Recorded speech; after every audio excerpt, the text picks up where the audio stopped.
Un, dos, tres.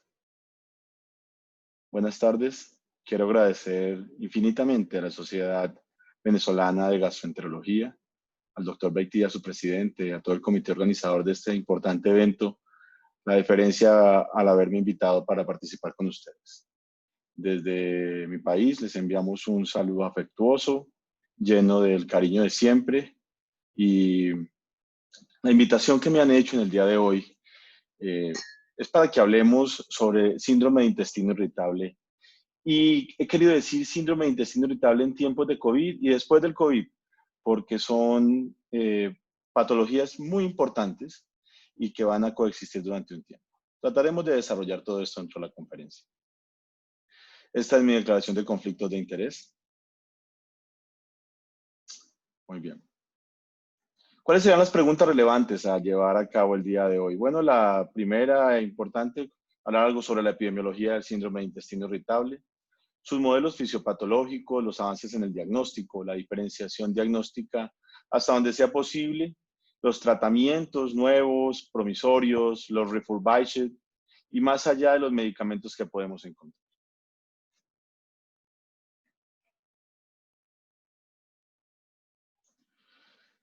Todas las enfermedades comienzan en el intestino y Hipócrates lo tenía absolutamente claro con sus teorías eh, eh, tan conocidas, el médico más importante de la historia. Pero en cuanto al intestino irritable, quizá lo más importante que se ha hecho en la historia, en mi humilde concepto, es la evolución hasta Roma.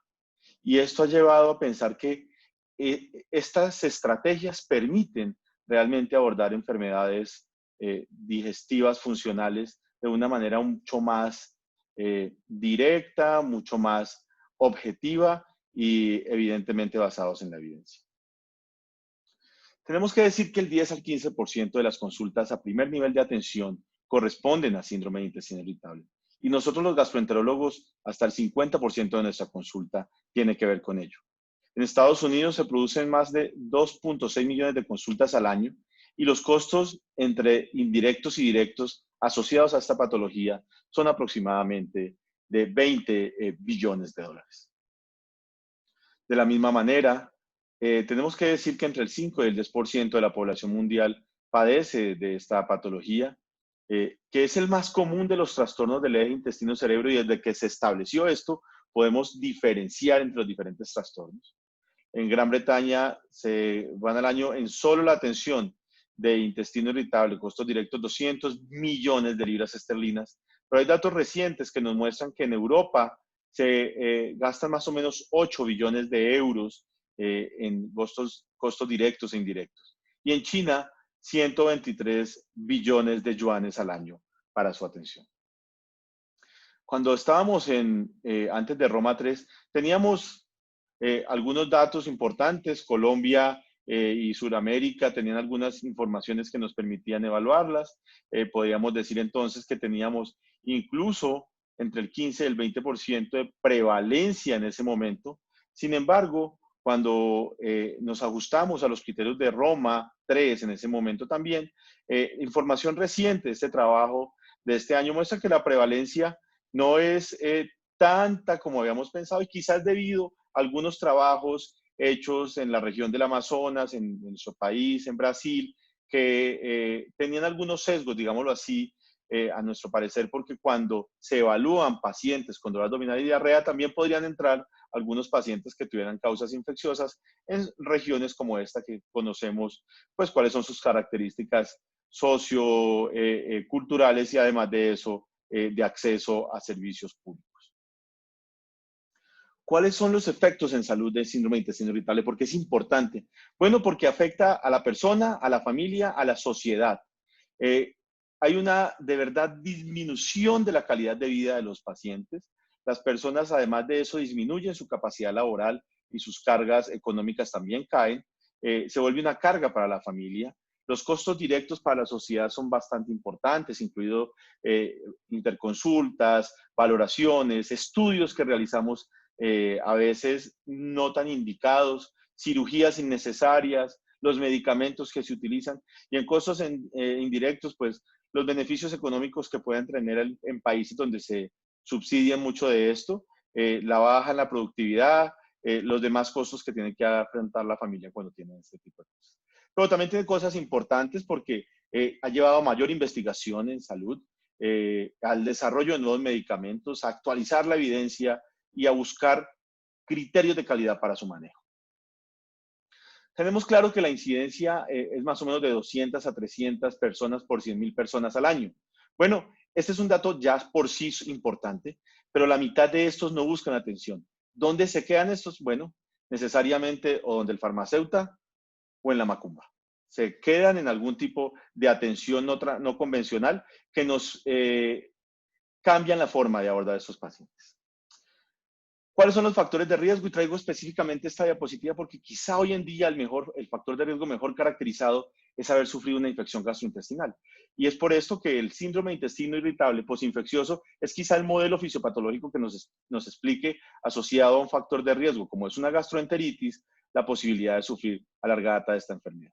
Puede darse por diferentes causas. El riesgo es más o menos de 4.2 veces por cada persona que sufre de gastroenteritis aguda, y eso cuando pasan los primeros 12 meses. En los siguientes 12 meses, más o menos un 2.3 de riesgo relativo. Sin embargo, se ha evaluado y se ha encontrado que los síntomas tienen un riesgo, hay un riesgo superior a 2 de mantener síntomas después de 8 años de haber padecido la infección. Otros factores de riesgo, el sexo femenino es un factor de riesgo independiente, sufrir de otras enfermedades funcionales, por eso la traigo acá. La edad menor de 50 años es un riesgo, es un factor protector, más de 50 años sería el riesgo directo, y la calidad de vida baja, que no es pobreza. La calidad de vida baja definitivamente es disminución de los índices de calidad, no solamente asociados a la disminución del ingreso. ¿Por qué son importantes? Acá hay otros factores de riesgo relacionados con la severidad. Hay unos factores periféricos. Ocasionalmente la comida puede causar síntomas mucho más agudos, digámoslo así. Es una excitación principal la que se presentan. Ya lo hemos dicho de las infecciones gastrointestinales agudas, la inflamación mucosa, las cirugías abdominales, los periodos, pero hay otros factores de riesgo centrales que producen no solo una excitación aguda, sino una desinhibición central, y esto lleva a síntomas o casos más severos de síndrome de intestino irritable. Estrés, somatización, trastornos de ansiedad, pobre soporte social, condiciones de maladaptación y el abuso de medicamentos o sustancias. Expliquemos rápidamente con este modelo, que es el que hemos dicho es muy interesante para nosotros, cómo una infección aguda puede simular el proceso, llevar el proceso de inflamación o de estado de inflamación crónica de bajo grado. Bueno, tenemos en este caso, sufrimos de una infección aguda por el germen que ustedes consideren o veamos en nuestros pacientes. Acá pongamos una bacteria, induce una disbiosis en el intestino, asociado a una alteración de malabsorción de sales biliares.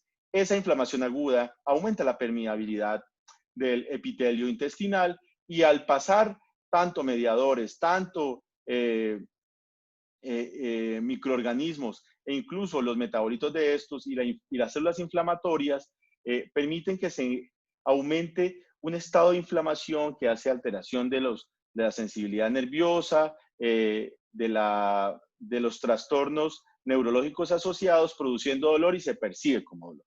Bueno, pero si esa infección se presenta en una persona que tenga predisposición genética, con una enteritis severa, que sea mujer o con factores psicosociales o psicológicos ya mencionados, ese estado de infección aguda que ya pasó va a mantener una disbiosis ya per se, persiste la permeabilidad epitelial y se produce un estado de inflamación crónica de bajo grado que hace modificaciones en este microambiente, terminando por el aumento de los trastornos sensoriales o sensitivos que terminan produciendo, asociado a alguna otra patología, síntomas similares a síndrome de intestino irritable.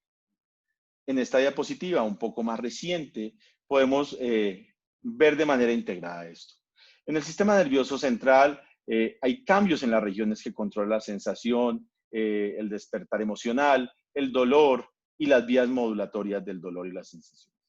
Con pacientes que presentan infecciones bacterianas, que tienen predisposición genética, que tienen factores psicosociales y hay varias mutaciones o incluso algunas predicciones genéticas o alteraciones genéticas que pueden tener algún lugar y que todavía están en proceso de estudio y caracterización, terminan asociados a una disbiosis, a una alteración en la absorción de sales biliares, produciendo todo el proceso de permeabilidad incrementada con la alteración en el microambiente, moviendo así toda la sensación neurológica presente y terminando dándose esa sensación o ese trastorno, esa alteración en el eje intestino-cerebro que termina manifestándose con los síntomas de dolor en el síndrome de intestino irritable. ¿Por qué traigo esta diapositiva? Porque quizá nosotros tenemos que ser los pilares asociados a la calidad. ¿Qué dice? ¿Cuáles son los pilares de la calidad en la atención de intestino irritable? Bueno, haga un buen diagnóstico y para eso contamos con Roma 4. Realice las pruebas necesarias, las que necesite. No haga colonoscopia, sino cuando la requiera. Aconseje y reasegure. Y quizá ese pilar, que lo pongo acá de manera central, es el más importante porque parte del tratamiento de esto es asegurarle al paciente, hacerle conocer de su patología. Inicie el tratamiento tempranamente, haga consejería dietética cuando no haya mejoría y haga una evaluación psicológica cuando se altera la calidad de vida. Si no existen estos pilares, la calidad del intestino irritable, en la atención de intestino irritable, cae. Cuando hablamos de trastornos intestinales funcionales, tenemos 3 ejes para el manejo diagnóstico clínico. El dolor abdominal, que es eje fundamental del diagnóstico de intestino irritable, las alteraciones en el hábito intestinal y la distensión o el bloating. Bueno, este cuadro es muy importante para mí, lo pongo en mis diapositivas, porque con esto quiero hacer entender a los colegas, a mis alumnos, a la gente en particular, algunos pacientes lo ven, que el intestino irritable se media por la presencia de dolor. Es por eso que en este eje, cuando hablamos de más dolor, el síntoma predominante es el dolor, estamos hablando más de intestino irritable. Cuando el síntoma no es el dolor, sino alteraciones en la consistencia de las heces, estamos hablando de diarrea o estreñimiento funcional. Y un síntoma que se encuentra presente en casi todos los pacientes, sin que constituya el diagnóstico, pero que es invariablemente presente, casi que todos lo pueden decir en algún momento, es que tienen bloating como la sensación de hinchazón abdominal y la distensión como la medición objetiva. Entonces, cuando decimos cuál es el eje del diagnóstico de síndrome de intestino irritable, sin duda alguna, el síndrome de intestino irritable debe evaluarse bajo el contexto de la presencia de dolor. De la misma manera, hay unos criterios de cronicidad, por lo menos 6 meses desde la aparición de los síntomas, actividad con síntomas presentes en los últimos 3 meses y frecuencia al menos una vez por semana de presentación de los síntomas. Y estos son los trastornos intestinales funcionales, de los cuales pues el intestino irritable es el principal, pero es muy importante entender adicionalmente que hay otros síntomas, unos síndromes funcionales y además de estos el estreñimiento inducido por opiáceos. ¿Cómo se diagnostica? Bueno, Roma 4 nos trajo unas modificaciones en el diagnóstico, un dolor abdominal recurrente, en promedio al menos un día por semana en los últimos 3 meses, asociado con 2 o más de los siguientes, que se relaciona con la defecación, que se asocia con un cambio en la frecuencia de las deposiciones y que se asocia con un cambio en la forma o consistencia de las deposiciones. ¿Dónde podemos actuar en síndrome de intestino irritable? Bueno, por fortuna tenemos diferente arsenal terapéutico cada vez más para actuar en diferentes puntos. En la sensibilidad visceral, en la motilidad, en la secreción, en la activación inmune, en las funciones de barrera y especialmente también en la microbiota intestinal. Y es así como podemos encontrar diferentes grupos de medicamentos, algunos novedosos, actuando incluso con prokinéticos, analgésicos, secretagogos, antibióticos, probióticos, y vamos a tratar de desarrollar esto paso a paso. Esta diapositiva que a mí me da pena presentar por lo cargada, pero que me parece fundamental para conocerla y para entender que tenemos diferentes síntomas que tratar, que debemos buscar medicamentos que nos ayuden o intervenciones que nos ayuden a tratarla de manera explícita, de manera específica, y que estos son la diarrea, el estreñimiento cuando se presenta y el dolor abdominal. En Colombia hemos realizado un esfuerzo. En este momento estamos actualizando nuestra guía de práctica clínica para el manejo del síndrome de intestino irritable y empezamos, esta guía la tenemos pues prevista. Yo soy el coordinador, el chairman del grupo para la actualización de la guía, para presentarla el año entrante. Y claro, evidentemente nos encantaría poder compartirla con ustedes. Empecemos por las intervenciones más sencillas. Dieta. Bueno, todos sabemos que la dieta aquí ha mostrado las mejores intervenciones es la dieta baja en FODMAP. FODMAP, que son carbohidratos, oligosacáridos, disacáridos, monosacáridos y polioles fermentables, que afectan negativamente la flora y que son fermentables rápidamente por los microorganismos del intestino. ¿Cuándo se necesita utilizar? Bueno, es una intervención útil en las primeras 4 semanas. Nuestra intervención no puede quedarse en, señor, siga haciendo dieta, o señora, siga haciendo dieta. Pero sí se ha visto que cuando se hace una dieta baja en FODMAP, se disminuyen síntomas como el bloating, se disminuye el dolor abdominal, tanto en intestino irritable con predominio de diarrea como en intestino irritable con estreñimiento.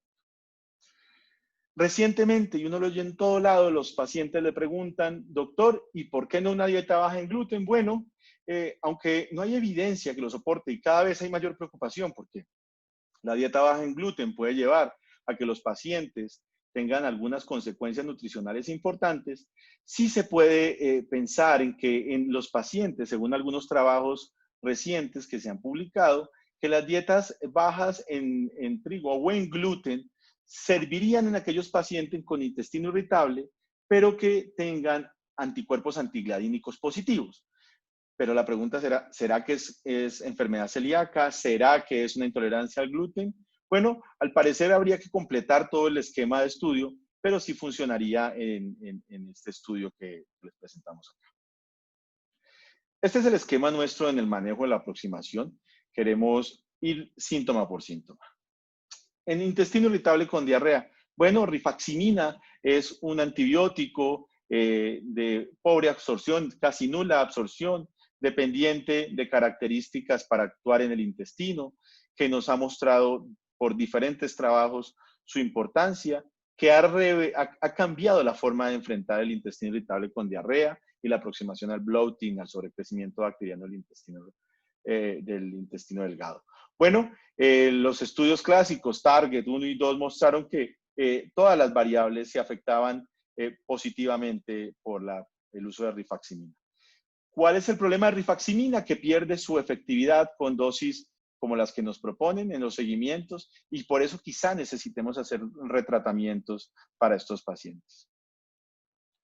En cuanto a antidiarreicos, el único antidiarreico que, digámoslo así, está aceptado en las guías norteamericanas es la loperamida, pero hay otros antidiarreicos que podrían funcionar. Loperamida tiene trabajos de muy larga data que no permiten a estudios metanalíticos ni nada de esto, pero nos podrían decir que primero mejora frente al placebo la consistencia de las heces. ¿Mejorando qué? La consistencia, como lo hemos dicho, disminuyendo la urgencia defecatoria, pero sin afectar el dolor. Y esto es muy importante porque quita el síntoma de diarrea y es absolutamente importante conocer qué es lo que hace. De la misma manera, hemos venido aprendiendo mucho el uso de los antidepresivos tricíclicos, los inhibidores selectivos de la recaptura de serotonina, demostrando que estos medicamentos son medicamentos que tienen utilidad para el manejo de los pacientes en neuromodulación y síntomas que son refractarios al manejo usual o convencional que hemos dado. Cuando el tema es estreñimiento en la presentación de intestino irritable, pues tenemos el polietilenglicol y este estudio ya es un estudio clásico que muestra, bueno, esta gráfica es clarita, ya muestra cómo mejora los movimientos intestinales espontáneos, pero definitivamente no hay nada sobre el disconfort, el dolor abdominal. Luego es muy buena en intestino irritable para mejorar el síntoma de estreñimiento, pero no es un medicamento que nos pueda permitir o actuar en el manejo del dolor. De la misma manera, empezamos a hablar de algunos secretagogos. Lubiprostone, por ejemplo. Bueno, medicamento del cual disponemos en nuestro país, análogo de canales de cloro tipo 2, los activa, permite un aumento de la secreción. Bueno, en el uso de este trabajo, el doctor Drossman se encontró que el uso de 8 microgramos cada 12 horas permitía mejores resultados al momento de intervenir el intestino irritable, mejorando índice global de síntomas y mejorando los movimientos intestinales espontáneos. Hablemos un poco de antiespasmódicos. Bueno, este trabajo me enorgullece, es un trabajo latinoamericano, es un trabajo que se realizó hace algunos años y evaluó diferentes tipos de antiespasmódicos: verina, dicicloveína, iosina, meverina, otilonio, pinaverio, trimebutina y en general. Bueno, ellos mostraron una mejoría con los antiespasmódicos, demostrando que en el índice del manejo global de síntomas, estos antiespasmódicos son útiles en el manejo, en el tratamiento. Algo llamativo es la presencia incluso de la iosina, que es un analgésico, pero que también tienen un problema los antiespasmódicos, se asocian a muchos efectos adversos. Entonces, en el manejo del dolor quizás todos podrían ser muy útiles, viendo cómo es muy útil el otilonio, que siempre ha sido de primera opción. En el pinaverio, quizá no tanto trimebutina al hacer la evaluación, pero cuando estamos hablando de las otras cosas, del índice global de síntomas, y en este caso, por ejemplo, de bloating, mebeverina, otilonio, pinaverio, son medicamentos que han demostrado una importante utilidad. Acá se pierden los demás medicamentos que hemos mencionado, pero en términos resumidos, antiespasmódicos son una muy buena opción. Estos quizás son los que tengan mejor utilidad, no solo manejando dolor, sino manejando síntomas adicionales. Lo hemos mencionado y esto lo traigo como un pequeño recorderis, cuáles son las propiedades farmacológicas de las 4 clases más importantes de neuromoduladores. Bueno, los antidepresivos tricíclicos serían la primera línea en el tratamiento cuando el problema es dolor. Los inhibidores selectivos de la recaptura de serotonina, cuando el problema se asocia a ansiedad, fobias y hay otro tipo de alteraciones psicosomáticas o psicológicas que puedan presentarse. Los inhibidores selectivos de la recaptura de noradrenalina en el tratamiento cuando hay síntomas de dolor y se han presentado efectos adversos de los antidepresivos tricíclicos, y en los antidepresivos tetracíclicos en el tratamiento de la saciedad temprana, náusea, vómito, cosas más asociadas con pacientes que tendrían dispepsia.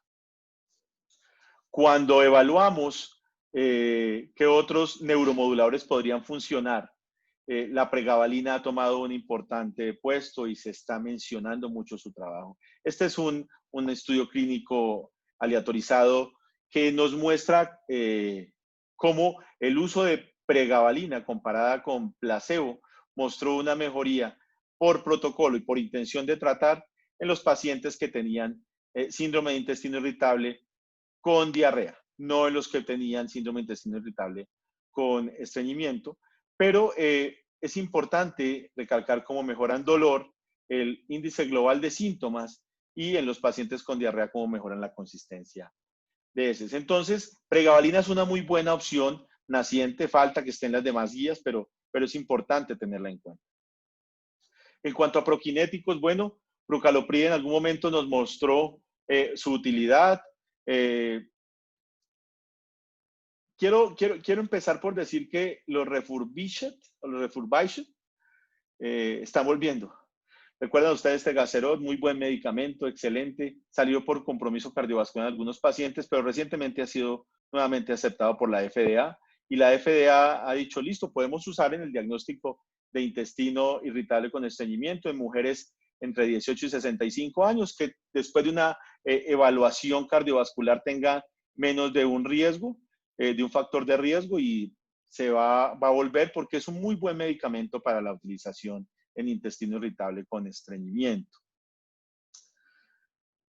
¿Qué otros secretagogos? Bueno, linaclotide, con su mecanismo muy interesante, activando el GMP cíclico, ha mostrado que va muy bien en el paciente con intestino irritable de estreñimiento, e incluso nuevos trabajos están mostrando linaclotide a dosis diferentes solo para modular dolor. Y es muy importante porque cuando los comparamos, lubiprostone hace cosas similares, como lo hemos dicho, mejora los índices, los índices de medición de síntomas globales en general, se mantiene la respuesta mientras se usa, actúa rápidamente, se sostiene en el tiempo, siendo seguro además, mejora los síntomas también. Sin embargo, hay un concepto nuevo que son los metaanálisis en red o los network metaanálisis, porque ninguna de estos sponsors de los estudios o ningún estudio se ha puesto a comparar cabeza a cabeza. Entonces, estas metaanálisis en red nos permiten comparar, basados en diferentes estudios, cabeza a cabeza, cuál es el riesgo de que mejore los síntomas o haga para lo que está diseñado. Y traigo este resumen porque básicamente en los secretagogos, linaclotide es llevaría el primer puesto. Tenapanor, que es un inhibidor de un cotransportador de sodio, es novedoso, recientemente se ha presentado con el problema del tenapanor de muchos efectos adversos recurrentes. El lubiprostone continúa y la plecanatida, que sería la otra opción. En cuanto a secretagogos, serían las opciones a considerar. Traigo esta diapositiva porque hay un punto importante. Les doy rifaximina a los pacientes. Necesito que los pacientes tengan una respuesta. ¿Cuál le debería ayudar rifaximina? Bueno, si lo que consideramos es que este paciente puede tener un intestino irritable o un SIBO, sería muy interesante para estos pacientes poder realizar la evaluación con una prueba de aliento con glucosa o con lactulosa para conocer dónde podemos tener una medición indirecta de sobrecrecimiento bacteriano de intestino delgado. Y es en estos pacientes donde los síntomas terminan siendo los que mejor ganancia terapéutica tienen. Son los que terminarían ganando hasta un 18 o 23% cuando se hace evaluando previamente el sobrecrecimiento bacteriano. Bueno, rifaximina, antirreceptor 3 de la serotonina, ¿cuál nos podría funcionar? Bueno, este metaanálisis en red también muy interesante nos permite mostrar varias cosas. Primero, que se pueden comparar diferentes tipos, de los que no hemos ya hablado. Alocetrón, ramocetrón, eluxadolina, novedoso medicamento disponible en Estados Unidos con un mecanismo dual y muy interesante en intestino irritable con diarrea, y la rifaximina. Bueno, en consistencia las heces, rifaximina va adelante, en dolor el ramocetrón, en la mejoría global el alocetrón, y eso termina mostrando esta gráfica final. Esta es la tabla que termina diciendo quién está en la primera casilla, el ganador del tour, quién termina de último. Y finalmente, comparando estos medicamentos entre sí, el alocetrón terminaría teniendo el primer puesto para la mejoría global de síntomas en intestino irritable, seguido del ramocetrón, de la eluxadolina y de la rifaximina. Luego, quizá hay que darle más utilidad en la mejoría global de síntomas a diferentes medicamentos y no quedarnos con armamentarios que se nos están volviendo, aunque muy bueno, una costumbre. En probióticos, el problema del probiótico es que utilizamos probióticos sin saber para qué es. Y de verdad lo digo así porque el mecanismo de acción del probiótico pensado para diferentes patologías debería ser pensando en cepas que actúen en esa patología. O sea, debería ser cepa específico. Sin embargo, los trabajos que han mostrado evaluación de probióticos han dicho que son buenos como coadyuvante en el manejo, tienen unos buenos números necesarios a tratar, los ORs no son malos. Sin embargo, lo que leemos en todos los artículos es que necesitamos estudios más homogéneos y estudios más amplios para la evaluación de los probióticos. Solo probióticos. Prebióticos todavía no tienen utilidad en este caso. Ni qué decir de trasplante fecal. Se ha intentado el manejo de microbiota con trasplante autólogo de materia fecal o de microbiota, sin mostrar todavía algunos resultados que no sean convincentes para poder definir si estos pacientes tendrían alguna mejoría. Por lo pronto, los metaanálisis no los han mostrado los beneficios del intestino irritable. Siempre me critican que no hablo sino de las cosas de la medicina occidental. Bueno, estas revisiones que se presentan de medicina alternativa, medicina tradicional china, hablando de acupuntura o medicina herbal en el manejo de intestino irritable con diarrea, tienen varias cosas. Lo primero, son altísimos los sesgos. Y aunque ellos seguramente trabajarán en homogenizar mejor estos trabajos, definitivamente los sesgos son muy altos. Pero en esos análisis, con la información que hay, ha mostrado que coadyuvan y pueden favorecer el dolor. Sin embargo, las guías aún no nos apoyan el uso de esto. Finalmente, ¿qué debo decir? Bueno, hay unas terapias de primera línea que están en el centro de nuestro eje, unas terapias de segunda línea y unas terapias en desarrollo. Cuando el problema es estreñimiento, las terapias de primera línea son fibra, psyllium, que es la que tiene la evidencia, y laxantes. Las terapias de segunda línea irán con lubiprostón, linaclotide, plecanatide, tenapanor, agonistas del receptor 4 de la serotonina, y hay unas terapias novedosas, muy interesantes. La misaglifosina, que altera el cotransportador de glucosa, sodio, que se encuentra en el intestino.